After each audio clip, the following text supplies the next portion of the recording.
Hello, welcome back to Pros and Content. I'm Ellen Schwartze, Senior Director of Demand Generation. And today I have a great guest, Kim Roman, Senior Director of Global Campaigns and Performance Marketing at TalkDesk. Hi, Kim. It's so great to have you. Thank you so much for having me. I'm excited to be here.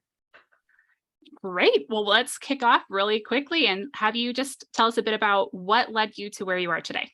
Sure. So, in my career, I've spent probably close to the last 15 years in marketing. The first role that I had was actually at a high precision metrology company, which is just a fancy way of saying, measurement equipment for engineers.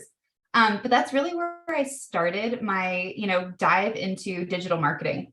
We kind of moved from the traditional trade shows and print publications to email and marketing automation and just fell in love with it. And over the time, I've worked really in that capacity my entire career.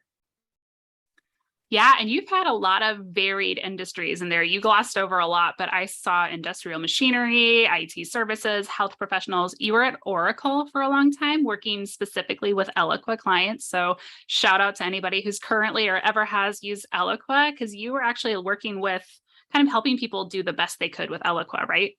Exactly. Yeah. And really letting them get the most out of that platform, which if you are an Eloqua user, you probably know how robust and how powerful of a tool it is, but it can also be pretty challenging. So that was really fun. And it gave me a lot of exposure into different B2B organizations and how they were running their marketing. So aside from the actual marketing automation side of it, definitely gave me a lot of exposure into different strategies and tactics that were out there. Yeah, I have used Eloqua in the past, and I completely agree with what you said. It's incredibly robust. I will say I had a hard time with the UI, but it was also that the data that I had to work with was really hard to pivot off of. There's so much about data and having the right things to work with so that you have the confidence to use everything that Eloqua, or a lot of times any CRM, any marketing stack would let you use. Yes, absolutely. And that was actually a lot of the time, the discussions that I was having with the companies I was working with was, even taking it a step back, taking it out of their marketing automation platform and saying, all right, what's in your CRM? What fields are we capturing? Is your data clean? That term garbage in, garbage out is exactly true when it comes to being able to personalize and do really cool things with your marketing. You have to have the right data to start from. Yeah, and talk a little bit too, because I feel like personalization really quickly starts to feel complex. It's something that everybody wants to be able to do. But then, like you said, if you don't have the right data in there, suddenly you either need to run a data cleanup or you can't actually do it, or you're, the way you might matrix something out to say, I want to do, 3 versions, but 3 personas, and suddenly that's 9 things. What's the power behind, like actually doing the work and getting it all set up correctly? And then are there any great examples that you've seen? Yeah. So, what's nice is that now that personalization has become such a thing, and it's just kind of, one of the main tools that we use in marketing now, there's a lot of platforms and a lot of technology out there that lets you do that. So for us, we use like a web personalization tool, for example. So we could create this matrix of, 9, 12, however many different scenarios we want, where in the actual platform, it's built on, just some filtering logic, right? Similar to what we would run in a report. So I think that the technology behind it is there. There's a lot of options for it. But what now becomes, complex or trying to make it a little bit more digestible is how far do we go, right? Do we need to have, 10 versions of something, or can we do 5 versions of something? So it's kind of like, you get this power and then you want to personalize it down to the very last detail. Yeah. That's where it can get a little crazy because yes, you can create the personalization, but then you have to create the content on the other side of that. So if you want 10 versions, now you need 10 different things to say. Yeah. And it's always interesting to me too, that people think that customization is just switching the words out to make sure the vocabulary matches and not like digging deeper into an industry to say, no, really, here's how the tool completely shifts if you're in that industry too. How do you decide 10 versus 5? Is there a good way of knowing where that diminishing return starts to kick in? Yeah. So one of the things that we've been playing around with is trying to find, not necessarily the personalization aspect, but the next best action. So that's what we've been focused on right now is, you're still customizing, but instead of customizing the email, right, we're customizing the journey. And that's where we actually found that we probably need less versions, because we can have people have, 5 different next best actions versus 10 different customized emails. So I think that's helped us out a little bit in trying to hone in on exactly what we want to customize and having it be a digestible amount for my team. Yeah, and that makes sense to where there's going to be a more finite number of next best actions for someone to take. So start there, work backwards instead of saying I have 10 different combinations of personas and regions or personas and industries. Let's go for all of it. That's really interesting. We have actually a great blog about that from one of our consultants that says you want to get your next best action to match your next best audience action, which is like a really nuanced thing to where it's like, you want your journey and the most likely thing that they'll do next on their own to start to line up. And I mean, it's impossible to get that to be exact apple to apple, but you can certainly start to get like a gala lined up with a pink lady or what's the green one? Granny Smith. Yes. Your apples are going to start to definitely resemble each other. So I like that. It's incredible that you're starting to do that. Nice work. Yeah. It's, it's always, right now it's time to find the best ways to optimize things. Yeah, it's hard to do. And I guess on that too, like, do you have any hacks on cleaning up that CMS? I know we just kind of hit on the fact that if your CMS is garbage, you won't be able to do anything we just talked about. Are there any quick wins that you've seen? I think, what's difficult about CMS data is that you have to have it set from the beginning is probably the best advice I can give. If you're thinking about wanting to do something, make sure that you have the data to back it up. You can always take the data and clean it up and formalize it and whatnot. But I would say, making sure that you have things in drop downs and limit the amount of open text fields. Just having that, foresight to know this is what I am going to need in the future, even if you don't need it right now, it's always easier to have it from the start than to go back and clean it up after. Yeah, I'm dealing with a smaller database at the moment than I have in the past. So like when I was an Eloqua user, we'll say I had about there were 1 million people in our database, and it's just, I don't have that many to work with. And that is actually one of the reasons that I'll take around the company to say, we have an opportunity here, while it's small, while it's niche, to be really specific if we can. Like, it's a good time to run those audits. Absolutely. Yeah. And then you also start to get that mindset and that buy-in within the organization as well. With us, there's a lot of different people that have an input into the data that we have. So, obviously my team within demand generation, but we have marketing ops, we have sales ops. So the more that we can articulate why we want the data, what we need, and what it's going to be used for, the more buy-in that we get internally as well. So when it's harder sometimes, when you aren't in control of it yourself, it's that articulation of what is this going to do for me and what is this going to do for the business that, we try and make sure that we communicate internally. Yeah, thinking that next step ahead, not just what can my marketing team do, but what is this going to accomplish with the whole organization? If we do X, we should see Y at the end of it as a whole, not just as something that geeky marketers think is fun and that we want to report out on. Yep. I love all of that. I think it's really smart to be looking at everything in that holistic way. So I wanted to switch gears a little bit because you and I, when we had our prep call, discovered that we're both in the throes of figuring out our demo flow and understanding what specifically a demo, and we're both in SaaS. So it's like the demo is such an integral part of the customer journey. How is it working for us? How do we know that we're getting quality leads and that it's then on the other side of it turning into an opportunity or the even better actual revenue? So kind of taking a step back, give us the big picture. How are you setting demos up in your funnel? So they are currently, definitely a bottom of the funnel type of activity for us. We actually had a really interesting pivot at the end of last year where we obviously identified that of all the different lead sources, demos were the highest, quality. They converted the most into opportunities. They definitely were like this, prized possession that we wanted. So naturally we said, well, let's go get more demos, right? So that's what our focus was. We had a very strong content marketing strategy last year, and we actually pivoted that. And we said, you know what, let's take some of that focus and let's put it into our demos. So knowing that it's a very bottom of funnel offer for us, I definitely learned a lot this year so far of what happens when you take top and middle of funnel budget and resources and move that to the bottom of funnel. So it was really interesting, and it kind of led us to some different changes now that we're in our third quarter of the year now.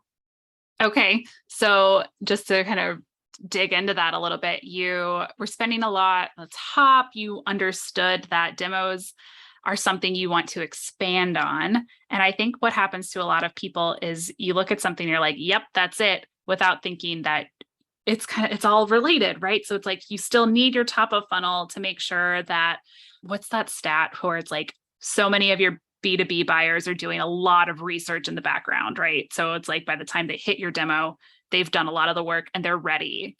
So taking that budget from the top and moving it in the middle, it sounds like it must have really changed some of your outcomes, some of your KPIs. Like, what is it that you were looking at to understand that you needed to maybe adjust? Yeah. So what we thought was that, the more we put towards demos, the more demos we're going to get. But when you take that, to your point, from the top or middle of funnel, that is helping to generate that awareness and create, that knowledge in the marketplace prior to the demo request, you're actually making it harder to get demo requests.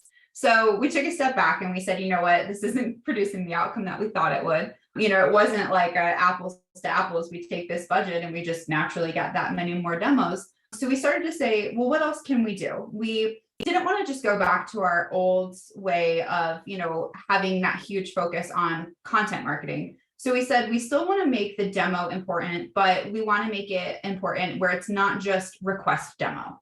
We felt like only request demo was too bottom of funnel. So we started to do some demo diversification, and we said, what are some of the other things that we can do? So we started looking at demo videos. We started looking at the length of those. Should we do a 2-minute video, a 5-minute video? Should we do in-depth on-demand product videos?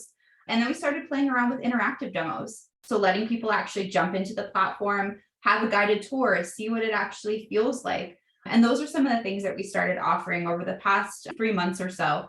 And we found that we were able to answer our quantity question by offering some of these other different types of demos. And now what we're looking at is, well, what's that quality look like? Obviously, nothing's going to compare to someone who raises their hand and they say, yes, have a salesperson call me. I'm interested in your product. Right. But I think a lot of these are, they're putting more work on our SDR team, right? We're not just handing them these people that want to book a demo, but it's also giving us that volume that we're looking for and giving us other ways of people who want to consume that information, want to educate themselves, but aren't quite ready to talk to sales. And we're finding that we're actually having a really good success rate of converting those requests into what a normal request demo would be, where somebody then does get on the phone and actually has a demo with a salesperson.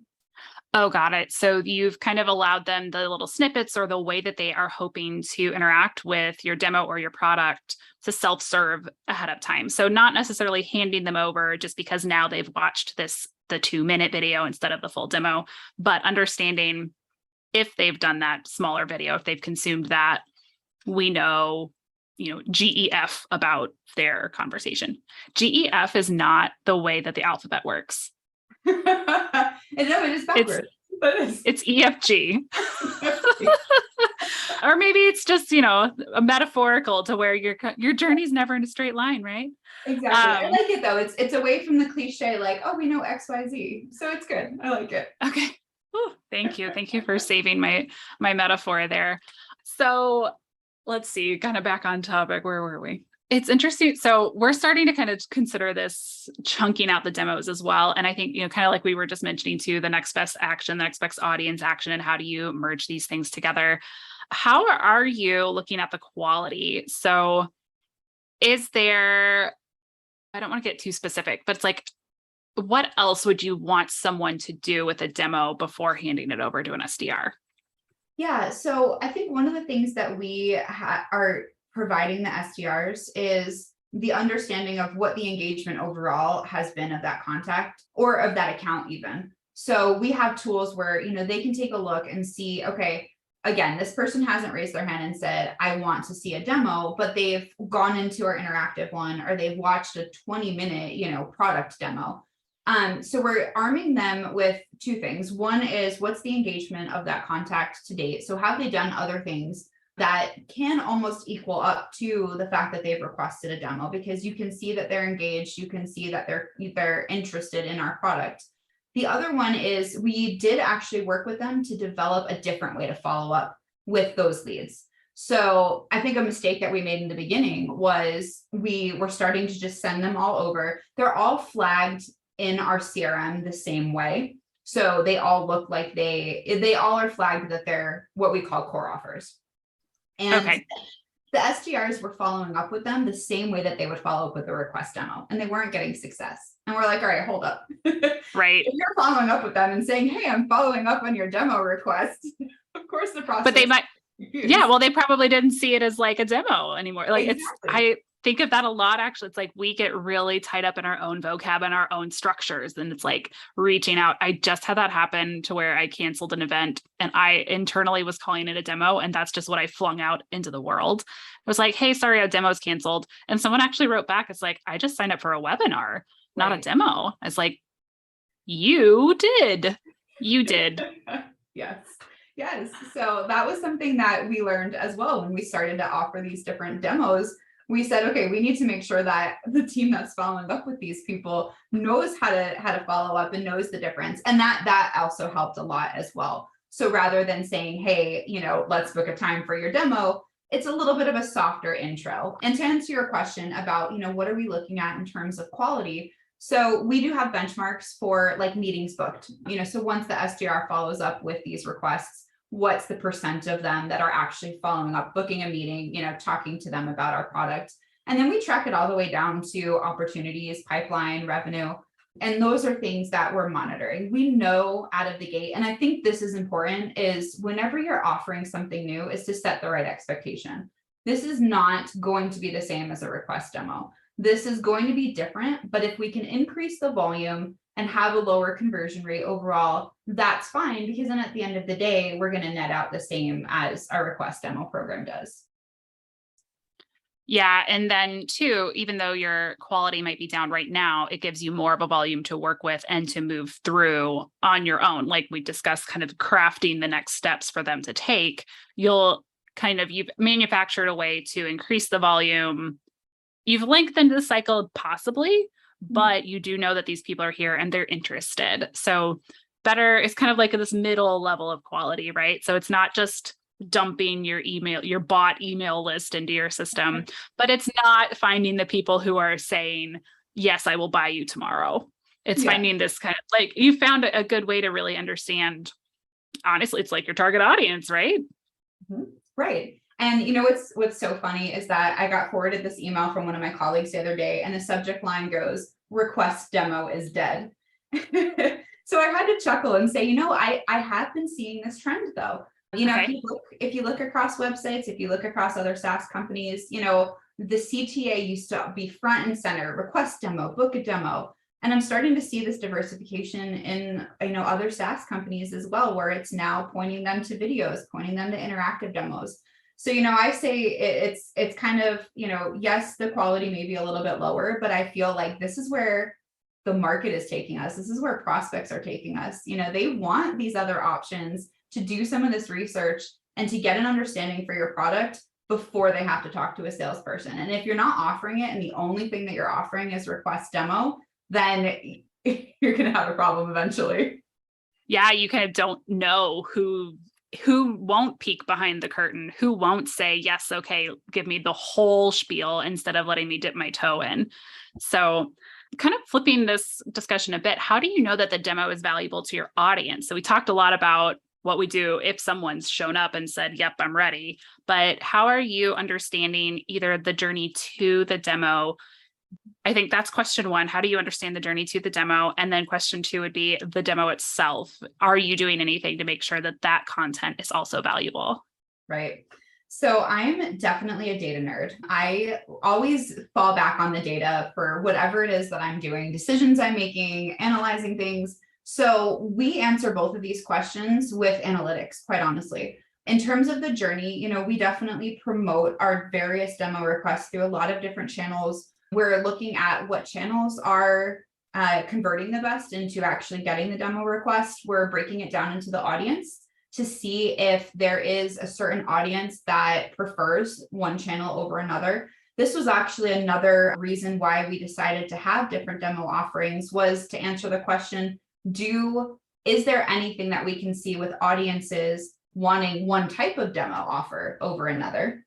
And then even on the website, not everybody is going to land directly on a demo page and convert there. So we do want to see, are they looking at certain resources and then going over to the demo request? Is it our blog? Is it our product pages? So we're taking a look at that just to find all the different ways that we can optimize that journey to the demo request. And then what comes after, we have analytics on these videos. So we have a lot of different videos out today because we have it by feature. So that's one thing, is that we decided to make a variety of different videos, not only to give a lot of different offerings to prospects, but it's also a little bit of research on our side.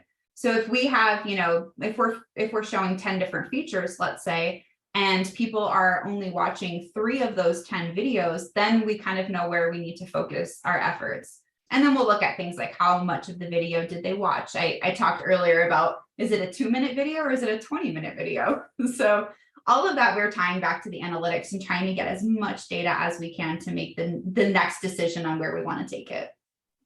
Yeah. And are you taking into consideration even the order that you're presenting them and understanding if this one is going to catch attention, but then you could serve one that's less popular, but might be more related? Yes, such a great point. So yeah, we are kind of we use a tool that is kind of, it creates a content stream of different videos. So we are taking a look at, which video is it that dropped them into that stream? And then of those videos, which one is actually getting them to binge, getting them to watch more videos? Or are they watching one and then they're just Yeah. Yeah, it's like the Netflixification of B2B videos, right? Like, how do I present my product in a way that gets your little nerdy, bingey clicking things happening? Yep, this was really strange. How do I see it though? I see what's happening. Yeah, it's kind of like, it's Netflix for B2B SaaS stores, just like, okay, I get it. This is what I was looking for, but that's really cool. Right. Keep you going. Yeah. Awesome. Well, this has all been really helpful and honestly really helpful for me personally. That's something that we're starting to look at. So if anybody's looking for a Knotch demo and you see it looking like what Kim just described, I actually heard it here first, no matter when this broadcasts. So I appreciate it, Kim. Thanks for sharing your expertise. We have approached the lightning round, which has a little bit more, I would say quick fire, but please take your time in answering them. Sure. Okay. So what is it that keeps you awake at night as a growth marketer? So I think we touched on some of this, but digital engagement right now, I think overall is just so difficult. It used to be that we could throw a piece of content out there, put it behind a form, do some promotion, and the leads would just come flowing in. And now it's so much harder in demand gen. Prospects are smarter. They want to do their research on their own time, the way they want to. And we really have to work for those leads now, I think. So my focus, and I've mentioned this, now in our conversation, has been a lot on conversions. How do I optimize that? And what experiments can I run to really squeeze as much as I can out of the programs that I have running today? I love that.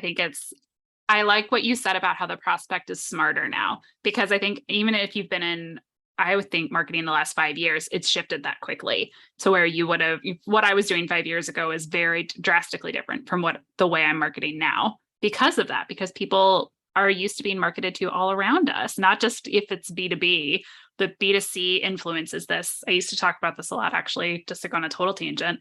In customer experience is my background. And it's like Amazon sets the stage for how someone interacts with an e-commerce platform, whether or not you've got an Amazon budget. So what are the best practices? What can you take away from this? So love that insight. Thank you for that.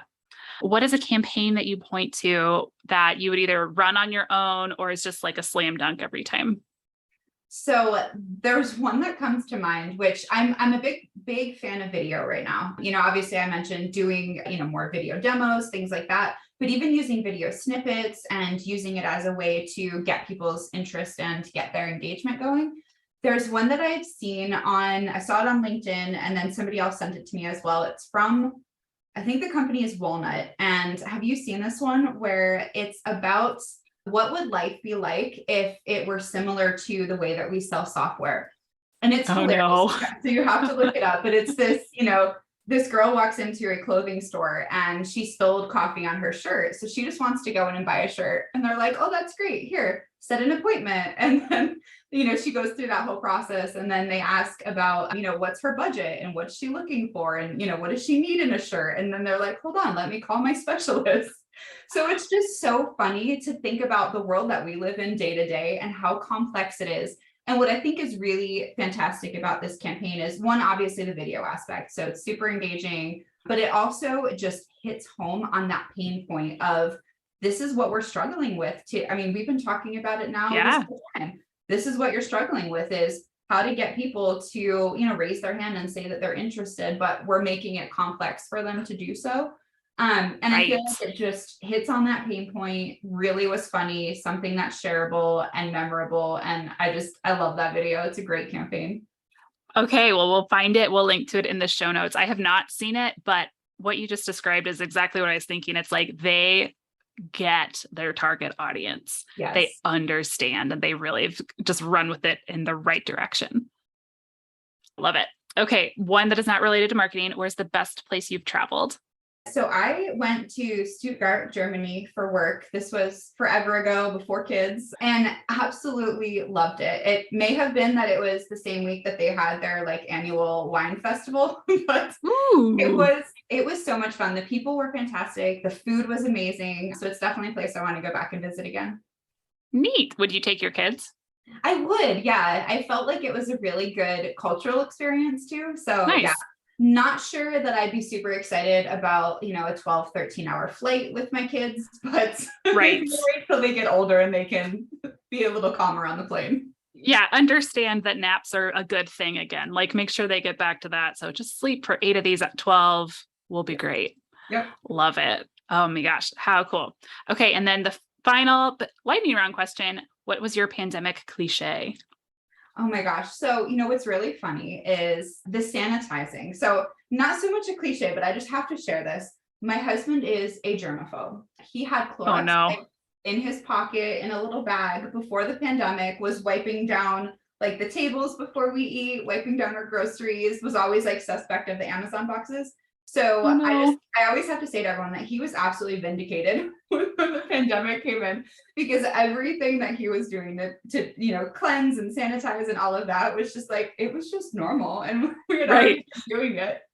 And y'all looking at me like I'm nuts. Now who's crazy? Yeah. And he was like, this is exactly what we do. But what was really great was that it was not a change for our kids. They were just already used to doing this all the time. The masks were, totally. but all of the sanitizing and making sure that you wipe stuff down, my kids were like, yeah, and I've been doing this. What's the big deal? Why is everybody complaining about this? That's awesome. Well, give your husband a big high five for being prepared inadvertently for one of the biggest moments of everyone's life. Well done, husband. Yes. Awesome. Well, again, Kim, thank you. This has been really lovely to chat with you. I just want to say thanks again. And my final question that I'm asking everyone is just, what do you want people to take away from this particular conversation? Yeah. So, well, thank you for having me. It really was fun and it was a great conversation. But I think right now, I think a lot of us are in the same boat today. It's getting harder to generate results. A lot of us are working with reduced budgets, reduced resources. But I think it's times like this that the great ideas really come forward. So it forces us to get scrappy, right? It forces us to optimize, to find a better way to get from A to B. And, right now I'm actually invigorated and really curious to see what strategies and tactics are going to come from this time period that we're in right now. So for me, it's kind of a state of, let's see what's next. What a great sentiment to end on. Well said. I love that. Thank you. Where would anybody be able to connect with you if they would like to? You can absolutely connect with me on LinkedIn. And then, of course, if you want to check out what TalkDesk does, if you're into contact center software, you can always visit us at talkdesk.com too. Fantastic. Well, thank you again. And to our listeners, thank you for spending time with us. If you haven't yet, be sure to subscribe to Pros and Content wherever it is that you found us. This season, we are talking to digital growth and demand gen marketers about how they use audience journey, strategy, and metrics to accelerate business growth. Thank you so much, Kim. Thank you for having me. I appreciate it.